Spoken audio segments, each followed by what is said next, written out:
Hello everyone, Nintendo Gen 64 is here and welcome back to more Toy Story 2 for the PlayStation 1, and I have a guest commentator in this part. CrystalFissure, hello everyone. Yep, and we're gonna go into Andy's Neighbourhood. So yeah, you let's play this game, didn't you, Mr. CrystalFissure? I did let's play this game. It's a fantastic game, and if you go back and look at my LP, you'll see how shit I was at the game back then. Just to stroke my non-existent ego, I'd like Angus to say who won IS7 Well, and what game you had to play. You won IS7 and you had to play Toy Story 2, but that's beside the point. This is Andy's Neighbourhood, and he lives in a shithole. That's all I have to say. He is like one of the worst neighborhoods I've ever seen. It's we've got this lawnmower going around like crazy. We have all these molehills everywhere. He just lives in a slummy area. And it's kind of like this is like the other side of their neighborhood, isn't it? This is like the backyard, isn't it? We go out the front yard, and the backyard's the other way, right? Yeah. This is the backyard. They live on some some housing estate or something, because there's like this communal area here where all the houses join up. But what we're doing here is we're going around to molehills where there's this soldier, and he keeps popping his head up out of him, and you have to stomp them all to get him. But yeah, so this is Andy's Neighbourhood. It's you don't see this in the movie really at all, but this is pretty much it. It's like this one big area here where all the houses kind of bank off from. And yeah, he lives in a pretty shithole. Like look at this. We've got this car here on cinder blocks. And it's like, yeah, what is this? I don't know. It's a car that apparently has its wheels taken off, and yet it's good enough to have a hydraulic system. I mean suspension. You know, it bounces up and down. I mean, geez, the car looks like a piece of shit. Yet they still have enough money to afford it to be able to do the fancy stuff. And also, we have a washing machine in the backyard, kind of like what was Shelley and Leo's house from Twin Peaks. They have a washing machine in the backyard there. Fuck yes. Actually, you know, it's funny, like the gap in logic of this game. You see how we just bounced on that thing that flung him?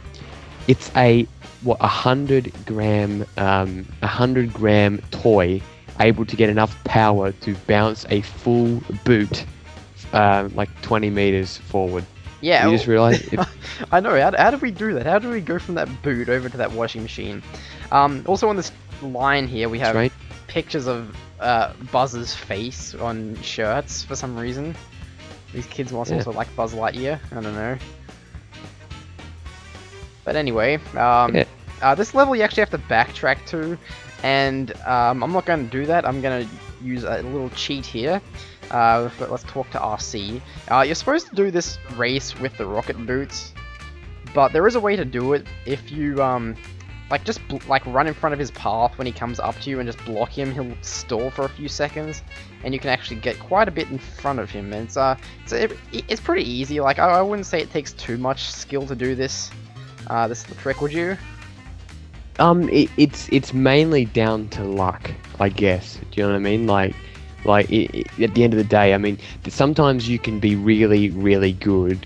Sometimes you can be really good and just miss because he just gets in front just by accident, it's slightly inaccurate. But other than that, no, it's not too hard. I think it's mainly difficult when you're in a speedrunning situation and you're trying to save as many, worthless seconds as possible. At least that's what happened to a lot of contestants in IS7. Yeah.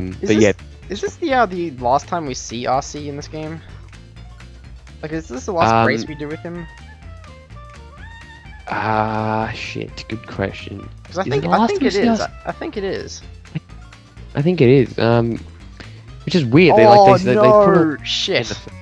Oh, okay. Well, you just got ahead of me. Don't worry, we'll come back and do this in a sec, because we have to wait for it to reset. Gets in front. You're not in all. You didn't. Just to let you know, if that happens again, don't panic. You actually can get back in front because he fucks up at the corner. Yeah, he got ahead of me too quickly there. So we'll just come back and do that in a sec. But for now, we have to ascend this giant tree that's far bigger than all of the houses. It's about 3 times the size of a house. this tree here, and there's a boss kite thing at the top of it. Most people have a real problem with this tree, I find. Like, I think you had a few problems with it, or someone did in their Let's Play. Might have been Fraser.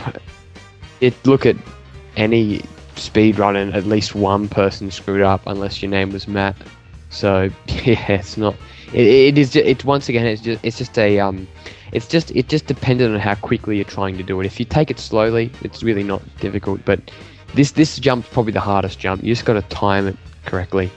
Whoa. There we go. Yeah, I almost failed I that. remember if Angus did this LP last year, like June, he would have been the biggest pile of shit at this game. Like, you hated it, you were crap at it, and now you got good at it within like a few weeks. Yeah, So- well, you know, the story goes with me and this game that I only started playing it last year. We beat the kite boss, by the way. I only started playing it last year, and I basically practiced a couple times to do this one speed run back in June, July time. And then after that, I played the hell out of this game. It's a really fun and addictive game. Anyway, here's a little trick we can do. If we stand on this branch here, we can actually get to this, like, water bird bath. Speed running, very good. Actually, this level is just really awesome. Like, I can't even really explain why. It just is awesome. Do you know what I mean? Like, there's just so many little elements to it that make it, you know, a real Toy Story. Do you know what I'm saying, Angus? A real Toy Story. You Well, know, yeah, I like this the whole environment kind of thing. There's like real life houses and stuff, and we're just running around like common day things, and they take like an age to get through for a toy anyway. When for a person it wouldn't take very long at all. But I fell. I say I like what they did here better than what they did in Bug's Life, because they could have done a similar thing with Bug's Life, how they had the bugs going around little environments and stuff too, but they kind of... it was a bit too...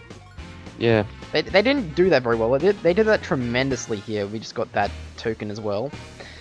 And You might as well show them the way to do it. You gotta jump, you gotta basically like power up the duck here, so... yeah, like that. the way I just did a little cheat there, but what you're supposed to do is like get this duck to capacity, and then it goes in the water like so, and then you have to use the duck to get the token by like stomping on it, then jumping up and getting it. But I did it, you know, an easier way, I like to think. No, it's great. I mean, it's I mean, you know, as the thing is, you know, considering that it's 2013, it is acceptable to complete these games with glitches now. I think people that are complaining, oh, you're doing glitches, no, get over yourself, because I mean, at the end of the day, you know, most people have played the game now, and don't you want, like, it's fun to see different ways of doing things, you know what I mean? Like, glitches are fascinating, especially in Toy Story 2. Like, some of the tricks you can do are really great. Do you know what I mean? You can beat, for example, you can beat Andy's house, which is your previous part. You can beat that level in 6 minutes if you really want to. Oh yeah, yeah. You know what I mean? If you're not commentating over it like a weirdo, you can beat it in 6 minutes. Yeah. Yeah. So yeah, there's this level. Fuck. Shit. I'll come back going. to this again. I'll go get the soldier collectible thing, and then I'll try that again. I really hate that one. It's pretty tricky actually, but as I was saying before, this level, it's you know, it's for the most part it's pretty good. It's you know, kind of basic and a bit forgettable, but I really enjoy it. I think it's a nice level. It's strange how, like, in the movie, Andy's neighborhood appears to be like the high society kind of like suburban wonderland utopia, and in this level, like, there's unmowed grass everywhere. There's like behind the house, I'm assuming it's like on the other side, because like or is that the actual main entrance? Because it would make no sense to have an entrance of a house lead to a park with what appears to be a footpath around a tree. You know, it doesn't make any sense. Like, I mean, like, in terms of the location, it makes no sense. It would have to be the back of the house, not the front. Yeah, well, they should be. call it Andy's backyard. They shouldn't call it Andy's neighborhood. It's kind of a bit confusing how it actually works. Like, you think Andy's neighborhood, and you think like of Toy Story Racer, how Andy's neighborhood is that literal sense of Andy's neighborhood where you see all the frontages of all the houses and stuff. But Yeah, here exactly. it's this like confusing conglomeration of all these backyards and stuff, and you see the backs of all the houses, but they look like fronts. Like, they do look like the front of houses. So maybe in this. Yeah, I know it. It's almost like they're like. Yeah, that's what disputes the claim of it being the backyard. It's like it looks like that could be an entrance of a house. You know, they add a few nice yuccas, some nice trees. You know, and you know, I would definitely believe that as an entrance to a house. But yeah, it really makes no sense. No, it doesn't. Like, it's maybe in Andy's neighborhood, the houses look the same in the front as they do the back. Maybe that's it. Yeah, maybe they it's oh shit. Yes, good job. Maybe it's just like, you know, it's one of those, you know, symmetrical houses in every single way. All four corners look exact. It could be 4 doors. Well, okay, maybe I suppose that this house here is supposed to be Andy's house because you start out the front of this house. And I can't see the garage to it, so maybe the...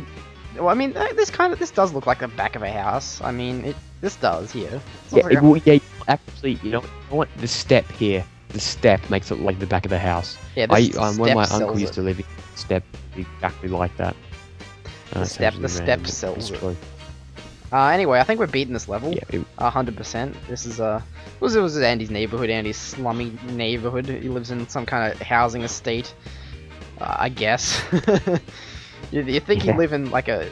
Judging by the movie, you'd think he lives in a better spot, but maybe due to the fact that his mum buys him so many toys, she can't afford a nice house. So they have to... Yeah.